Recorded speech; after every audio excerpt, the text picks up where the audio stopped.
പരീക്ഷയും എല്ലാവരുടെയും സമയമൊക്കെ ഒരുപോലെ ആയിട്ട് വരാൻ താമസിച്ചു.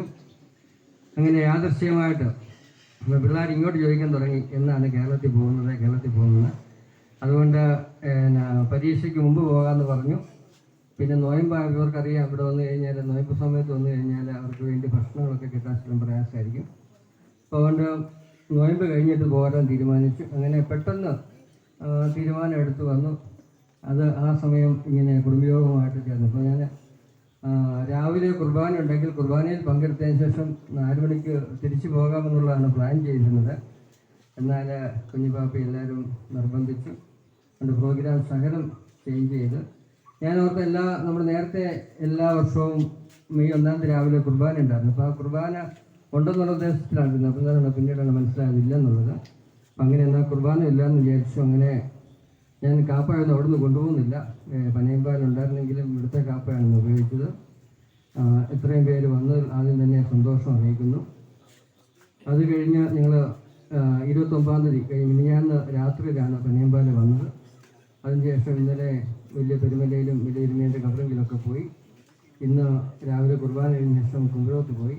അതിനുശേഷം പിള്ളേർക്ക് വെള്ളത്തിൽ ഒന്ന് കളിക്കണമെന്ന് പറഞ്ഞു. അതുകൊണ്ട് ഇവിടെ വലിയവണിപ്പാലത്തിൻ്റെ അവിടെയാണ് വെള്ളം കണ്ടത്. പിള്ളേരെ സേഫായിട്ട് കൊണ്ടുപോകാൻ വേണ്ടി അവിടെ പോയി അവർ കുളിച്ചു. അതിനുശേഷമാണ് അവർ ഇങ്ങോട്ട് വന്നത്. ನಿಮಗೆ ಗೊತ್ತಿದ್ದಕ್ಕೆ ഞാൻ കുറച്ച് പേരോടൊന്നും കേട്ടോ എന്താണെന്ന് അവർക്ക് മനസ്സിലാകുന്നില്ല. ನಮ್ಮ ಕೇರಳದಲ್ಲಿ ಜಾಸ್ತಿ ಜನಕ್ಕೆ ಒಂದು ಕುಟುಂಬ ಹೆಸರು ಇದೆ, ಒಂದು ಫ್ಯಾಮಿಲಿ ಹೆಸರು ಇದೆ. ನಮ್ಮ ಕರ್ನಾಟಕದಲ್ಲಿ ಅದೇ ಥರ ಫ್ಯಾಮಿಲಿ ಹೆಸರು ತುಂಬ ಕಡಿಮೆ. ಕೇರಳದಲ್ಲಿ ಹಂಗೆಲ್ಲ ಒಂದೊಂದು ಕುಟುಂಬಕ್ಕೆ ಒಂದೊಂದು ಹೆಸರು ಇದೆ.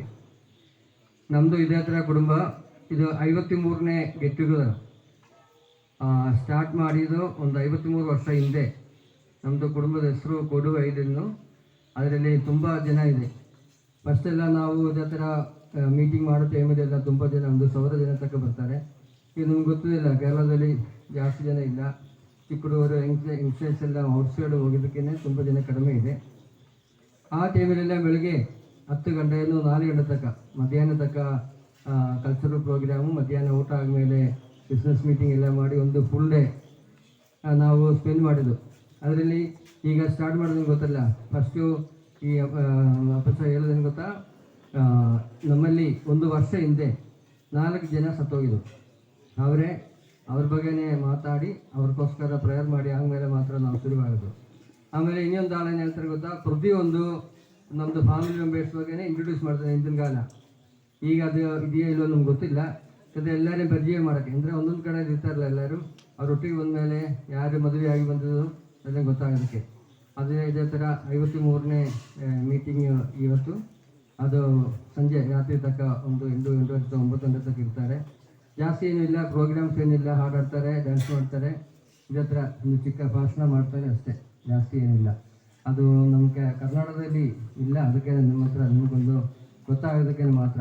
ಈ ಫಾದರು ನೀವು 2 ಸಲ ಅಲ್ಲಿ ಬಂದಿದೆ. ನಮ್ಮಲ್ಲಿ ತುಂಬ ಜನ ಅಲ್ಲಿ ಬಂದು ನೀವು ನೋಡಿರ್ಬೋದು, ನಿಮಗೆ ಉಪ್ಪಿನಕಾಯಿ ಮಾಡಿಕೊಟ್ಟರು, ಇಲ್ಲಂದ್ರೆ ಒಂದೊಂದು ಗಿಡಗಳು ಹಾಕಿಕೊಟ್ಟದೆಲ್ಲ ಅವರೆಲ್ಲ ನೀವು ಈ ವಾತಾವರಣ ಎಲ್ಲ ನೋಡೋದಿಲ್ಲ. ಅವರಿಲ್ಲೇ ಕೆಲಸ ಮಾಡಿ ಇದೇ ಥರ ಎಲ್ಲ ಮಾಡಿ ಅದಾದಮೇಲೆ ಅಲ್ಲಿಗೆ ಬಂದಿದೆ. ಅವ್ರದ್ದು ಎಕ್ಸ್ಪೀರಿಯನ್ಸಲ್ಲೂ ಏನೆಲ್ಲ ಗಿಡ ಆಗಬೇಕು ಅನ್ನೆಲ್ಲ ಅವ್ರಿಗೆ ಗೊತ್ತು. ಅದಕ್ಕೇನು ಅಲ್ಲೇ ಬಂದ ಥರ ಮಾಡಿದ್ದು. ನೀವು ಅವ್ರಿಗೋಸ್ಕರ ಪ್ರೇಯರ್ ಮಾಡಿ ಅವ್ರಿಗೋಸ್ಕರ ನೀವು ಮಾತಾಡುವಾಗ ಅದ್ರ ಬಗ್ಗೆನೇ ಹೇಳಿ. പ്രിയ സഹോദരങ്ങളെ, കുടുംബം എന്ന് പറയുന്നത് നമ്മുടെയൊക്കെ ഒരു സന്തോഷം. ಅಲ್ಲಿ ನಮ್ಗೆ ಗೊತ್ತಿಲ್ಲ, ಫಸ್ಟು ಬಾಯ್ಸ್ ಹೋಮಿಂದು ಫಸ್ಟ್ ಫ್ಲೋರಲ್ಲಿ ಫಸ್ಟ್ ರೂಮಿಂದ ಹೆಸರು ಅಲ್ಲಿ ಕೊಡುವೈಲಿಂದ ಹಾಕಿರಲಿಲ್ಲ. ಆ ರೂಮು ನಮ್ಮದು ಇದೇ ಮೆಂಬರ್ಸ್ ಎಲ್ಲ ಸೇರಿಸಿ ಮಾಡಿಕೊಟ್ಟಿದ್ದು. ಒಂದು 10 ವರ್ಷ ಹಿಂದೆ 2012ರಲ್ಲಿ ನಾವು ಅಲ್ಲಿ ಫಸ್ಟ್ ಫ್ಲೋರ್ ಮಾಡೋ ಟೈಮಲ್ಲಿ ಒಂದು ರೂಮಿಂದು ಸ್ಪಾನ್ಸರ್ ಮಾಡಿದ್ದು, ಈ ಇದಕ್ಕೆ ಕೂತ್ಕೊಂಡು ಎಲ್ಲರೂ ಸೇರಿ ಮಾಡಿದ್ದು. ಅದಕ್ಕೆ ಯಾವ ಇದೊಂದು ರೂಮಿಂದ ಹೆಸರು കൊടുവയൽ ഫാമിലിന്ന് ആക്കിയത്. ಅದಕ್ಕೆ ഞാൻ ಹೇಳಿದ್ದು നമുക്ക് കേൾക്കിറക്കി. നമ്മുടെ ഒരു മുറി നമ്മുടെ കുടുംബയോഗത്തിൻ്റെ പേരിലാണ് 2012 അന്ന് അതിനുവേണ്ടിയുള്ള പൈസ തന്നു ഒരു മുറി പണിതിട്ടുണ്ടായിരുന്നു. അവിടെ അത് ബോർഡ് എഴുതി വെച്ചിട്ടുണ്ട്, കൊടുവയൽ കുടുംബയോഗം എഴുതി വെച്ചിട്ടുണ്ട്. കുഞ്ഞുമൊക്കെ വന്നപ്പോൾ എല്ലാവരും കണ്ടിട്ടുണ്ട്. ആ കാര്യം ഒന്നുകൂടെ ഓർപ്പിക്കാനാണ്, പെട്ടെന്ന് പിള്ളേർക്ക് അത് മനസ്സിലാകാൻ വേണ്ടി. നിങ്ങളെല്ലാവരും ഒന്നിച്ചു വരികയും ഫാമിലിയെക്കുറിച്ചൊക്കെ നിങ്ങൾക്ക് എല്ലാവർക്കും അറിയാം, പ്രത്യേകിച്ച് പറഞ്ഞു തരേണ്ട കാര്യങ്ങളില്ല. വ്യക്തിബന്ധങ്ങൾ അല്ലേ വളരെ കുറഞ്ഞു വരുന്നൊരു കാലഘട്ടമാണ്. മനുഷ്യർ തമ്മിലുള്ള വ്യക്തിബന്ധങ്ങൾ അടുത്താൽ മാത്രമേ ഉള്ളൂ ദൈവവുമായിട്ടുള്ള വ്യക്തിബന്ധങ്ങൾ അടുക്കാൻ സാധിക്കത്തുള്ളൂ. നമ്മൾ അടുത്ത് കാണുന്ന സഹോദരനെ സ്നേഹിക്കാതെ അടുത്ത് കാണുന്ന നമ്മുടെ കുടുംബാംഗങ്ങളെയും നമ്മുടെ അയൽവക്കക്കാരെയും ചാർച്ചക്കാരെയും ഒക്കെയും പൂർണ്ണമായിട്ട് വിട്ടിട്ട് ദൈവവുമായിട്ടുള്ളൊരു ബന്ധം സാധ്യമാകുമോ എന്നറിയത്തില്ല.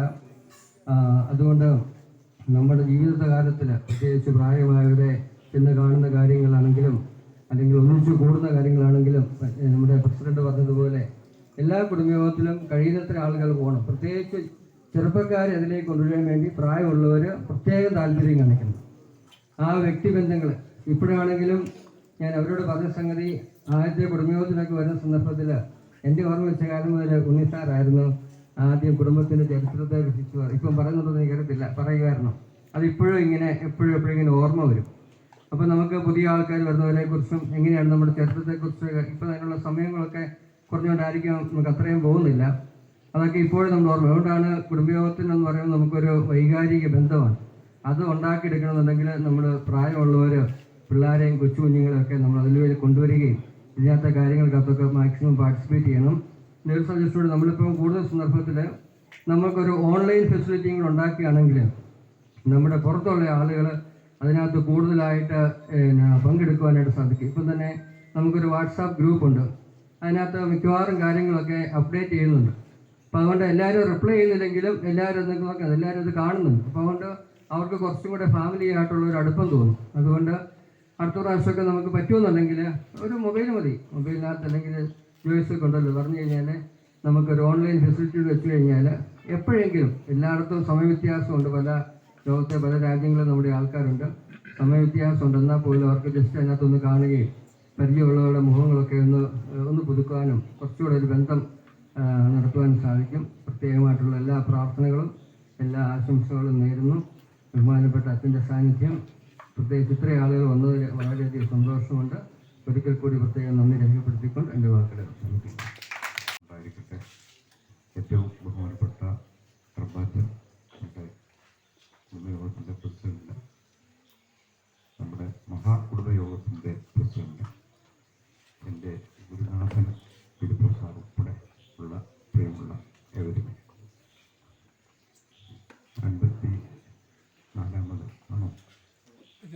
54ാമത് കുടുംബയോഗത്തിൻ്റെ വാർഷികമാണ്.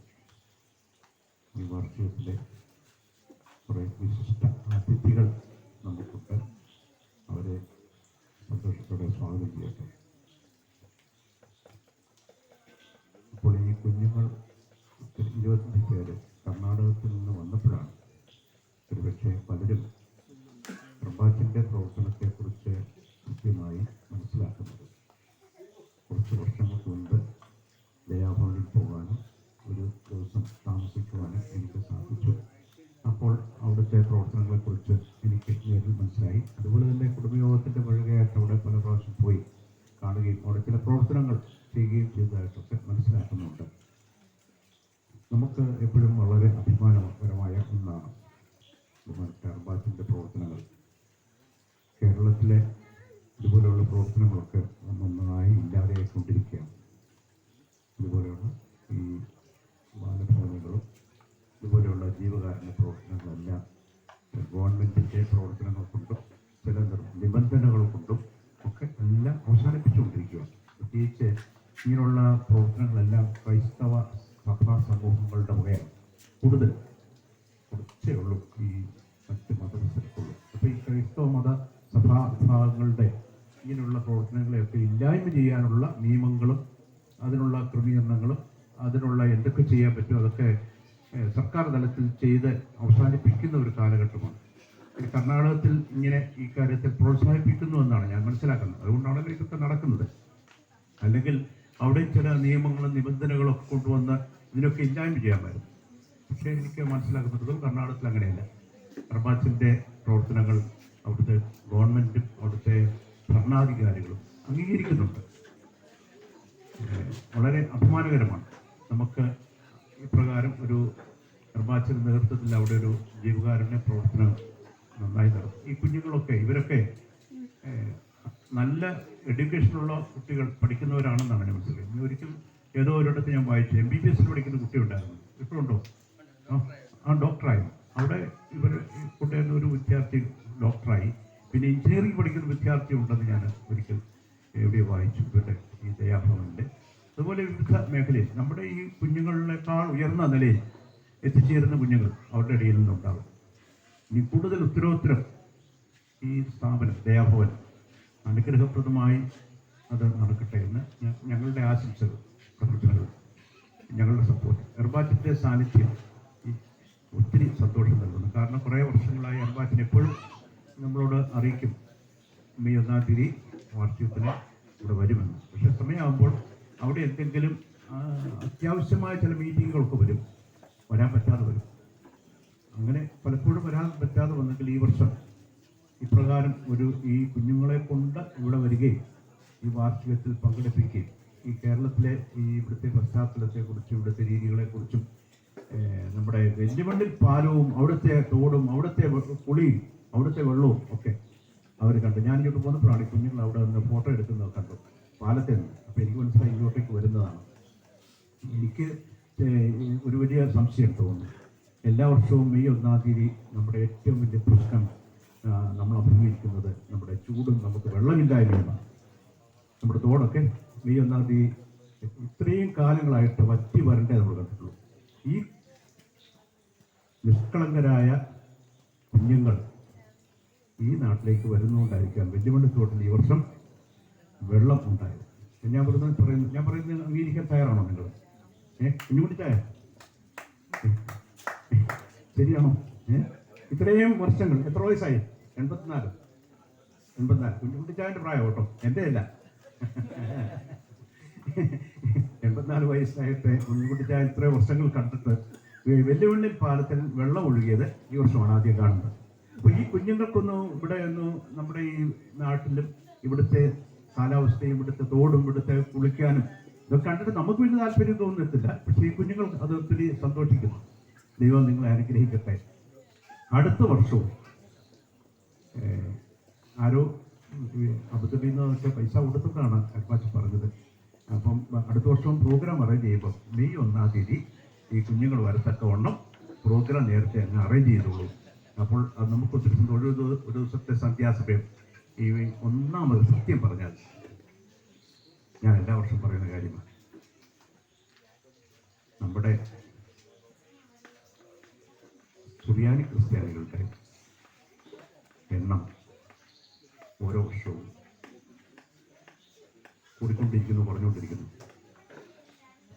കേരളത്തിലെ കാര്യം വെച്ച് കേരളത്തിൽ കുറഞ്ഞുകൊണ്ടിരിക്കുന്നു, വളരെ കുറഞ്ഞുകൊണ്ടിരിക്കുന്നു. 1947-ലാണ് ഒരു സെൻസസ് എടുത്തത്, ഇന്ത്യ സ്വതന്ത്രമായ ശേഷം. അപ്പോൾ ഏതാണ്ട് 24% ക്രിസ്ത്യാനികളാണ് കേരളത്തിലുള്ളത്. ഏതാണ്ട് 17% തോന്നുന്നു മുസ്ലിംസ് ഉള്ളത്, ബാക്കി ഹിന്ദുക്കളും മറ്റുള്ളവർ. ഇപ്പോൾ ആ സ്ഥാനത്ത് ഇവിടെ കേരളത്തിലെ ക്രിസ്ത്യാനികളുടെ പെർസെൻറ്റേജ് എത്രയാണ് അറിയാമോ? 12%. 24-ന്റെ നേരെ പകുതിയായി. മാത്രമല്ല, നമ്മുടെ ഈ കുഞ്ഞുങ്ങൾ ഈ ഹയർ സെക്കൻഡറി അവർ കഴിഞ്ഞാൽ ഉടനെ അവർ എവിടേക്ക് പോവുകയാണ്? പറഞ്ഞാൽ കാനഡ അല്ലെങ്കിൽ ഓസ്ട്രേലിയ അല്ലെങ്കിൽ പോവുക. അപ്പം നമുക്ക് തന്നെ അറിയാം, ഇവിടെ ഇരിക്കുന്നതിൽ എത്ര കുട്ടികളുണ്ട് നമ്മൾ ഇരിക്കുന്നതിൽ. കുട്ടികളെന്ന് പറയാൻ കാരണം സത്യത്തിൽ ഈ കുട്ടികൾ ഇല്ലാത്തതാണ്, വരാത്തതല്ല കേട്ടോ. എർബാച്ച വരാത്തതല്ല കേട്ടോ. ഈ കുട്ടികളൊന്നും നമ്മുടെ കുടുംബങ്ങളിൽ പിള്ളേരൊന്നും താല്പര്യം ഇല്ലാത്തതുകൊണ്ട് വരാത്തതൊന്നുമല്ല. ഇവിടെ ഇല്ല, ഒരിടത്തും കുട്ടികളില്ല. എല്ലാ കുട്ടികളും ഓസ്ട്രേലിയ അല്ലെ കാനഡ ഒക്കെ ആയിക്കഴിഞ്ഞു. അപ്പോൾ ഒരു 25-30 വർഷം കഴിഞ്ഞാൽ നമ്മുടെ ദേവാലയങ്ങളിൽ ആരാധനയ്ക്ക് ആര് കാണുമെന്ന് ചോദിച്ചാൽ യൂറോപ്പിലും അമേരിക്കയിലും ഒക്കെ ഇന്നത്തെ അവസ്ഥ തന്നെ. കഴിഞ്ഞ ദിവസം ഞാനിങ്ങനെ കണ്ടു, ഒരു പള്ളി അവർ വിറ്റപ്പോൾ അവർ ബാറുകാരാണ് വാങ്ങിച്ചത്. യൂറോപ്പിലെ കാര്യം കേട്ടോ, ഇവിടുത്തെ കാര്യമല്ല. അപ്പോൾ അവിടെ ഒരു ബാറ് ആണ് ഈ പള്ളി ഇപ്പോഴും അത് നടക്കുന്നത്. അപ്പം നമുക്ക് ഈ കുടുംബം നമുക്ക് അനുഗ്രഹപ്രദമായി ദൈവം ഏതാണ്ട് 125 വർഷമായോ ഇവിടെ പൂർവിക വന്നിട്ട് ഇവിടെ വന്നിട്ട് 125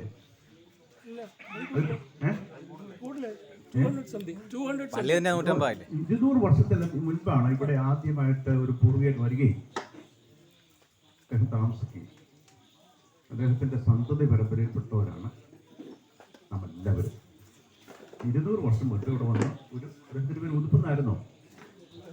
ഉലഹന്നാൻ ഉതുപ്പുന്നാലും ഉലഹന്നാൻ ഉതുപ്പെന്ന് പേരുള്ള ഉലഹന്നാൻ ഉതുപ്പ് എന്ന് പറഞ്ഞ വ്യക്തി ഇവിടെ വന്ന് താമസിച്ചു. അദ്ദേഹത്തിന്റെ സന്തതി ബന്ധപ്പെട്ടവരാണ് നമ്മൾ.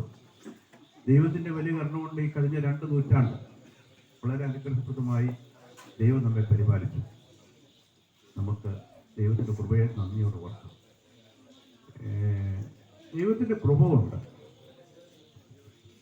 ഇവിടെ വന്ന വ്യക്തി കാർഷിക മേഖലയിൽ അദ്ദേഹം കൊടും വയൽ എന്ന് പറയുന്ന കൊടും വയലിൽ വന്ന് താമസിച്ചിട്ടുണ്ടെന്നാണ് പറയുന്നത്. ഒരു വലിയ വയലിൻ്റെ കൊടും ആയ സ്ഥലത്ത് വന്ന് താമസിച്ചിട്ട് കൊടുവയൽ എന്ന പേര് പറയുന്നു. അപ്പോൾ അദ്ദേഹം കാർഷിക മേഖലയുമായി ബന്ധപ്പെട്ട് അദ്ദേഹത്തിൻ്റെ മക്കൾ 5 പേര്, ഞാൻ മനസ്സിലാക്കുന്ന അങ്ങനെ 5 മക്കൾ. ഈ 5 മക്കളും കാർഷിക മേഖലയുമായി ബന്ധപ്പെട്ട് ജീവിച്ചു. പിന്നെ തലമുറകളായി കഴിഞ്ഞ വിവിധ മേഖലകളിൽ ഓരോരുത്തരും എത്തിച്ചേർന്നു. അങ്ങനെ സാമ്പത്തികമായി, വിദ്യാഭ്യാസപരമായി, സാംസ്കാരികമായിട്ട് അങ്ങനെ എല്ലാ മേഖലകളും വളർന്നു.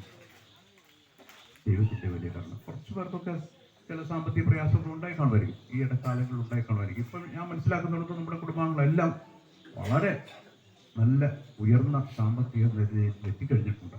എല്ലാവരും ഞാൻ മനസ്സിലാക്കുന്നത് എൻ്റെ റീഡിങ്ങാണ്.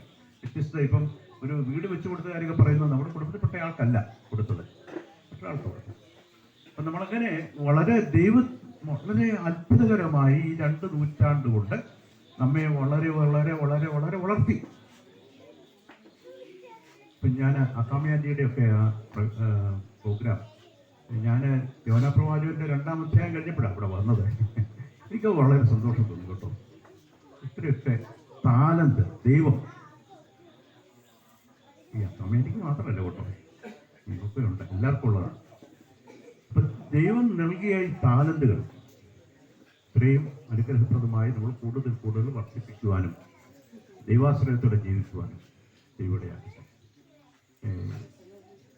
നമ്മൾ എപ്പോഴും എല്ലാ കാലത്തും വെല്ലുവിളികൾ ഉണ്ടാവില്ല എന്ന് വിചാരിക്കണ്ട. സമൂഹത്തിൽ വെല്ലുവിളികൾ കൂടുതൽ ശക്തമാകുന്ന കാലത്തേക്ക് നമ്മൾ വരികയാണ്. നമ്മൾ കൂടുതൽ കൂടുതൽ വെല്ലുവിളികളെ നേരിടേണ്ട ഒരവസ്ഥയിലേക്ക് വരികയാണ്. ഈ അടുത്ത സമയത്തൊരു പഹൽഗാം എന്നാണ് പറയുന്ന സ്ഥലം, കാശ്മീരിലെ 28 പേരെ കൊലപ്പെടുത്തി കഴിഞ്ഞ ഏതാനും ദിവസങ്ങൾക്ക് മുമ്പ്. നിരപരാധികളായ വിനോദസഞ്ചാരികളായ കുറെ ആളുകളെ കൊലപ്പെടുത്തിയതാണ്. അതെന്തിനാ കൊലപ്പെടുത്തിയത്? എന്താണ് അതിൻ്റെ ഇന്റൻഷൻ? എന്താണ് കൊലപ്പെടുത്തിയവരുടെ? കേവലം ഒരു മതപരമായ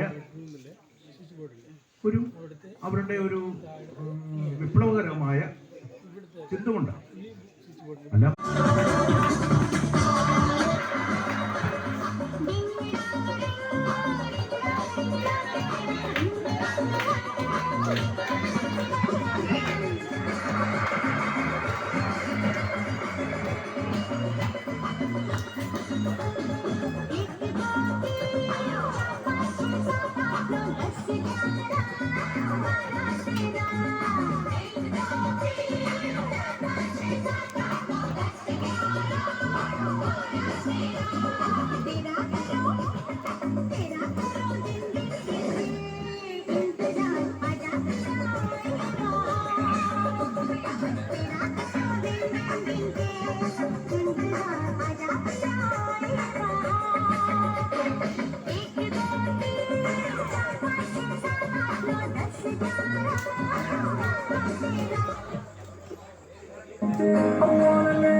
ഒരു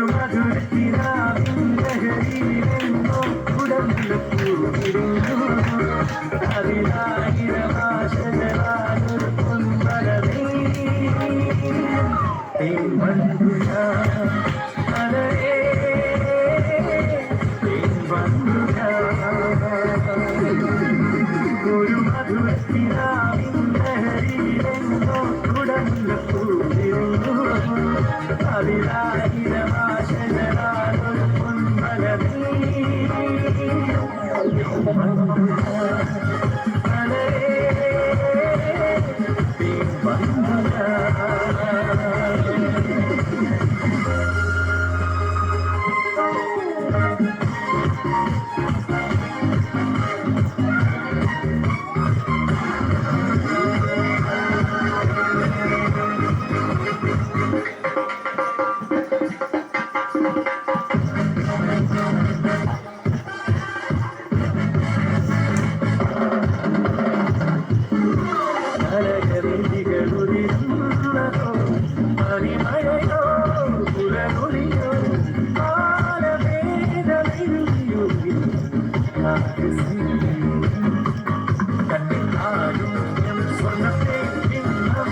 My name is Yashwant +1. എൻ്റെ പേര് കാർത്തിക്, ഞാൻ സെക്കൻഡ് ഇയർ ജനറൽ നഴ്സിംഗ് പഠിക്കുന്നു. എൻ്റെ പേര് വിനയ്, ഞാൻ lab technician second year. So എൻ്റെ പേര് വിശാല. ಸೊ ഞാനിപ്പോൾ final year BSc MLT medical laboratory technology. ನನ್ನ പേര് ನಾಗರಾಜ್, ಡಿಗ್ರಿ. ನನ್ನ പേര് ಒಳ್ಳೆಗೌಡ, myself Puttasammy, +2 completed. എൻ്റെ പേര് പ്രീതം +2. എൻ്റെ പേര് Rajesh, first year BSc nursing. My name is first year degree. Myself Nikhil Tia, second year GNM. My name is Appu. I am studying in 7th. Myself Adarsh, I am third year DMS. My name is Arun Kumar, final year engineering. My name is Nanjun Swami, final year BA. My name is Manoj, first year degree BA. My name is Ryan. I am doing internship in pharmacy. Myself Parag, technician. Vikas completed pharmacy.